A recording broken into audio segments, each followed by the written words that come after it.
చూడటానికి వచ్చాం.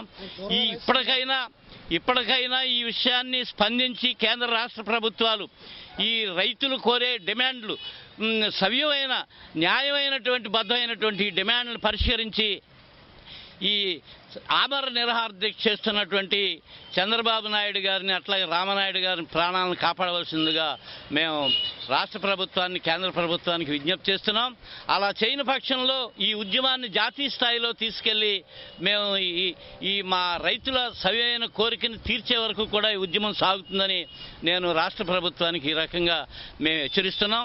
ఇందులో ఒక ముఖ్యమైన విషయాన్ని ఇప్పటికైనా కేంద్ర ప్రభుత్వం గుర్తించాలి. అదేమిటంటే ఇప్పుడు ఈ డెల్టాలో ఉన్నటువంటి భూములు కనీసం తక్కువగా అమ్ముకున్న 6 లక్షల నుంచి 10 లక్షల రూపాయల దాకా ఎకరానికి పనిచేస్తుంది.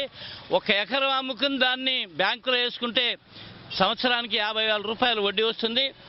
ఈ వ్యవసాయం చేస్తే వచ్చే నష్టాన్ని